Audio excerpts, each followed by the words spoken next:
তিনি সব অনুসারীদের প্রতি খুব কোমল, নরম এবং রউফ ছিলেন। এত কোমল, নরম, রউফ যে কিয়ামতের মাঠে তিনি তার দোয়াটাকে স্থগিত রেখেছেন, আমাদের সুপারিশের জন্য করবেন ইনশাআল্লাহ। আর ইনশাআল্লাহ তার সুপারিশ পাওয়ার পরে কবিরা গুনাহগার এই উম্মতের মানুষরাও জান্নাতে চলে যাবে ইনশাআল্লাহ। কবিরা গুনাহ করলেও এই উম্মতের মানুষরা জান্নাতে যেতে পারবে ইনশাআল্লাহ, যদি তাদের কালিমা তাওহীদটা ঠিক থাকে। ঠিক আছে, তো 5 নম্বরটা শেষ করে দেই, সেটা হলো তিনি অনুসারীদেরকে ঐক্যবদ্ধ রাখতে বদ্ধপরিকর থাকতেন।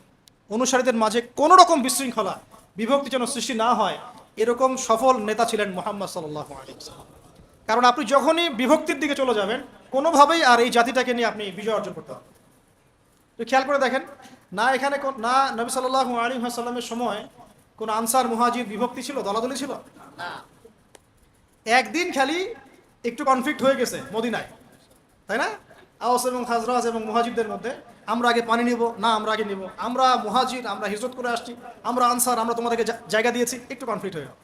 নবী সাল্লাল্লাহু আলাইহি ওয়াসাল্লাম চেহারা লাল হয়ে গেছে, তার রাগ হলে তার চেহারা লাল হয়েছে, গিয়ে বলেন, আমি বেঁচে আছি, বেঁচে থাকা অবস্থায় তোমরা এই কাজ করছো। আর আমরা এখন নিজেরাই এই উম্মাটাকে হাজারটা দলে ভাগ করে দিয়েছি। আর এই বিভক্তির কারণে আপনি বাংলার মাটিতে দিন কায়েম করতে পারবেন না। আপনি 100 বছর চেষ্টা করেন, পারবেন না ইনশাআল্লাহ। বলেন আবার ইনশাআল্লাহ বললেন কেন? কারণ আমি জানি তো পারবেন না, আমি কনফিডেন্ট আমার কথা। একটা বিভক্ত উম্মা দিয়ে কখনো আপনি ইসলামী হুকুমত, খেলাফত কিছু কায়েম করতে পারবেন যতক্ষণ না আপনি ইউনাইটেড হচ্ছেন। এবং ইউনাইটেড সবাইকেও হতে হবে, নট নেসেসারি। যারা হকপন্থী তাদেরকে হতে হবে, যারা বাতিলপন্থী, পাক্কা মোশরিক, পাক্কা বেদাতি, বাদ দেন ওদের কথা। যারা হকপন্থী অ্যাটলিস্ট তারা তো এক জায়গায় বসবে, একটা টেবিলে বসবে। এই টেবিলে বসাতেই পারবেন না আপনি। এই টেবিলে বসাতে গেলে দেখবেন কত প্রতিবন্ধকতা। অমুক মাহফিলে থাকলে আমি ওয়াজ করবো না, তমুক বই লিখলে আমি লিখবো না, অমুকের বই ছাপাইছো কেন, আমারটা ছাপানো যাবে না। সুবহানাল্লাহ, মনটা যে কত সংকীর্ণ আমাদের এখন পর্যন্ত। আল্লাহ পাক আমাদেরকে এটা বোঝার তৌফিক দান। আল্লাহর নবী সাল্লাল্লাহু আলাইহি ওয়াসাল্লাম অনুসারীদের মধ্যে খুব ইউনিটি বজায় রাখতেন, কোনোভাবেই যেন তাদের মধ্যে কোনো রকম বিশৃঙ্খলা না সৃষ্টি হয়। আর এটা বজায় রাখার স্বার্থে তিনি অনেক সময় কেউ অপরাধ করলেও এটাকে পাশ কাটিয়ে এড়িয়ে যেতেন। কারোর নাম ধরে সরাসরি তাকে আঘাত করতেন না, বরং মিম্বরে উঠে বলতেন, কিছু কিছু মানুষ এই কাজ করছে, এই কাজগুলো করা ঠিক নয়। কাউকে আঘাত করতেন না সরাসরি। একজন সাহাবীর নাম জানেন, হাতেব ইবনে আবি বালতা, নাম শুনেছেন আপনারা? সাহাবী, বদর যুদ্ধ করেছেন রাদিয়াল্লাহু আনহু। নবী সাল্লাল্লাহু আলাইহি ওয়াসাল্লাম মক্কা অভিযান পরিচালনা করবেন, এটা গোপন একটা চিঠিতে লেখা আছে, কিন্তু কেউ জানে না।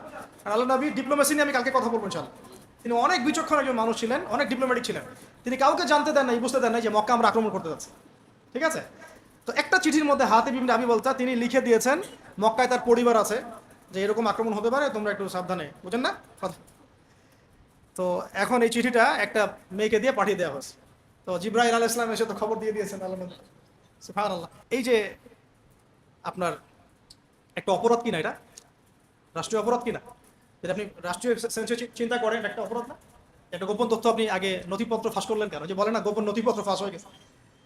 নবী সাল্লাল্লাহু আলাইহি ওয়াসাল্লামের কাছে অনেকে হাতেব ইবনে আবি বালতা রাদিয়াল্লাহু আনহু সম্পর্কে নেগেটিভ কথা বলা শুরু করলো। ইয়া রাসূলুল্লাহ, তাকে শাস্তি দেওয়া দরকার, তাকে এই করা দরকার, সেই করা দরকার।